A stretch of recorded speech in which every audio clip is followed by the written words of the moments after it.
Halo friends, balik lagi bersama saya Formen Daily.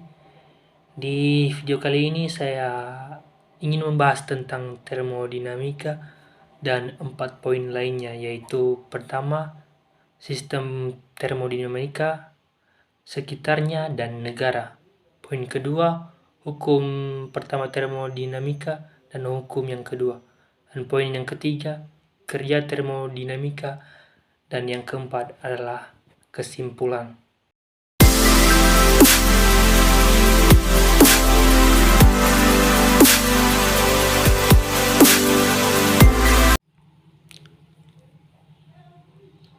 Sebelum saya melanjutkan, saya ingin mengingatkan kembali bahwa termodinamika adalah cabang ilmu yang mempelajari tentang perubahan energi, panas, dan kerja dalam sistem fisik atau dalam kerja suatu mesin. Baik, langsung saja kita ke judul pembahasan yang pertama, yaitu sistem termodinamika, sekitarnya, dan negara. Sistem termodinamika adalah suatu sistem yang dipilih untuk dianalisis dalam studi termodinamika. Sistem ini dapat berupa benda tunggal atau kombinasi dari beberapa benda yang saling berinteraksi.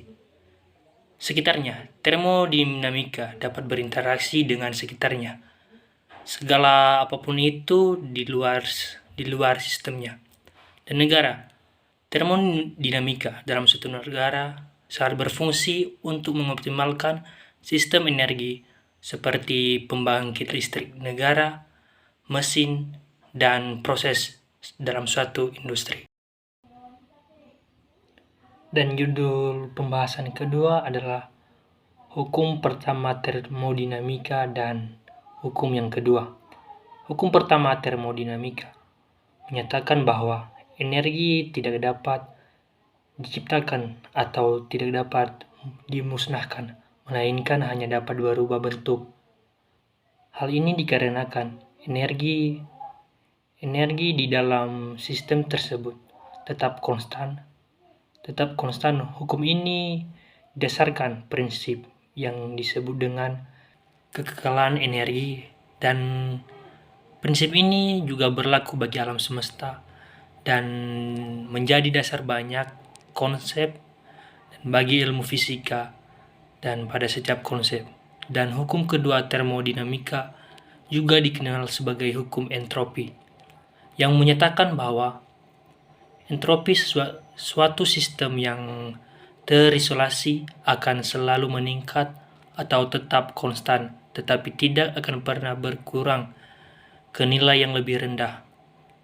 Entropi adalah ketidakaturan atau kekacauan dalam suatu sistem. Hukum kedua termodinamika menyatakan bahwa suatu proses alami, entropi total suatu sistem dan lingkungannya akan selalu meningkat atau tetap konstan. Dan judul pembahasan yang ketiga adalah kerja termodinamika. Kerja termodinamika menghasilkan energi oleh suatu sistem ke sekitarnya atau sebaliknya dengan melakukan perubahan mekanis. Secara singkat, termodinamika bekerja dengan menerapkan prinsip-prinsip dasar termodinamika pada sistem tersebut. Langkah-langkah umum dalam cara kerja termodinamika meliputi identifikasi sistem, penentuan batas sistem, analisis energi, analisis panas, analisis kerja, penerapan hukum termodinamika, dan interpretasi hasil. Dan yang terakhir adalah kesimpulan. Jadi termodinamika adalah bahwa energi tidak dapat diciptakan atau dimusnahkan, tetapi hanya dapat diubah bentuknya. Termodinamika juga menyatakan bahwa entropi alami suatu sistem akan selalu meningkat atau setidaknya tetap konstan dalam proses alami. Selain itu, termodinamika menyatakan bahwa suhu mutlak tidak dapat dicapai. Termodinamika memberikan pemahaman tentang perubahan energi, panas, dan kerja dalam sistem, serta memberikan dasar untuk merancang dan mengoptimalkan mesin dan proses termal. Jadi sampai di sini dulu untuk video saya hari ini. Sampai jumpa di video selanjutnya.